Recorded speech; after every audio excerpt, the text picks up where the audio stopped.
And the emailer says, "Hi, Matthew. Loved the Visual Hygiene 101 episode. I've been practicing for over a decade, and parents still come in convinced that myopia is purely genetic. When I bring up lifestyle or environmental factors, they often look skeptical. How do you introduce that topic in a way that helps them see it's not just bad luck in the DNA?" I'll kick it over to Cheryl first. How would you respond to this question? Okay, so I know that Brianna's going to bring up something that I want her to spend more time talking about, but I will give a little bit of a teaser to that. She's going to talk about epigenetics. And I also am very interested in epigenetics. One thing that I learned multiple years ago that was really outstanding and really made me think about genetics a lot differently was this idea of epigenetics, where some genes can turn on, some genes can turn off. So your code is not written in stone. You can influence it. And I think a good example of epigenetics would be keratoconus. We know that there is a gene for keratoconus that's been identified, but why don't more people develop keratoconus? There are environmental things that can trigger genes to become activated. And keratoconus, I think, is an easy one for us to wrap our heads around because we're all very familiar with this. Eye rubbing triggers keratoconus.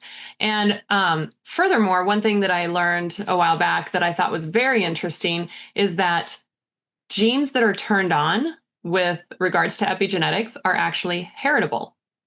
So you can pass on good genes, you can pass on bad genes based on what you've turned on and off due to your lifestyle habits and environmental factor exposure. So I'm gonna kind of stop there and let Brianna kind of chime in on this a little bit. But I think that's a way that you can say it's very obvious that environment is affecting our genes and what is expressed. Yeah, go ahead, Brianna. Yeah, so I'm going to throw an idea out there.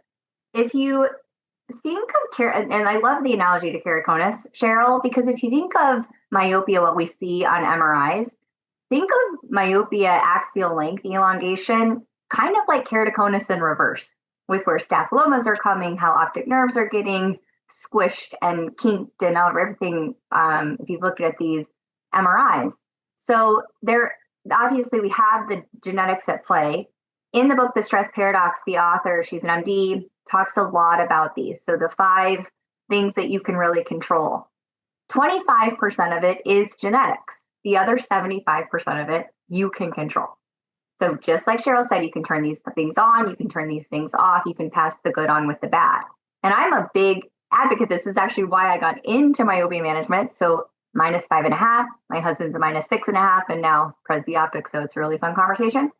And I'm never becoming presbyopic. Let's just put that out there. So my kids, so my little one just turned, or my big one just turned 9, and he has not developed any of it. And so I'm a big advocate that you really can control this. Yes, I live in Florida. He was not on devices. He was a COVID kid. Like, devices were shoved in their face. And I was very, very clear that this was not how we were going to do this. And so as being aware of the outdoor time, the near work stress, the genetics that he had in his family, I was on it. And same thing with my little one that just turned 4. So that's a big testament that it's not hard to keep your kids off devices and they get it in school, they get enough of it in school. So I'm living it. Mm-hmm. Yeah, I mean, that's very inspiring to me as a brand new parent because my wife and I have promised each other that we're going to keep our son off of screens for as long as humanly possible. And when he does have to get on screens, we are going to limit that amount of screen time for many different reasons. Carrie, you're part of that pioneer generation where initially it thought everything was genetics, and then we learned very quickly that it's not. What do you think about the question? Well, it requires, I think it requires the fact that you have to think in terms of preventative care. I mean, always it comes back to that. And, it's simply I encountered it back in the 80s when we had the rising levels of myopia, obesity, diabetes that were never seen before on this planet and among human society. So we're definitely encountering environmental factors, as my two colleagues have brought out, that are definitely impacting this myopia thing. And you'd have to be kind of blind not to see this thing. It's just, I mean, we in our office we had generational differences with the grandparent generation that were hyperopic, and these were mostly a Chinese population, and then the parents of the kids were had only encountered myopia in grad school, and the children were sitting there at 8 years of age having higher prescriptions than their parents. So it was obviously something that was being impacted. If it could be part genetics, right? But obviously there was something that was fueling this outbreak. And so being a preventive care specialist, as I tried to start out in a role, it's a lonely place to be because most of my colleagues were looking at myopia as being a money source of money and growth in their practice, because our patients were basically, if they got more nearsighted, new glasses or contacts or whatever. Mm-hmm. So yes. Yeah, well said.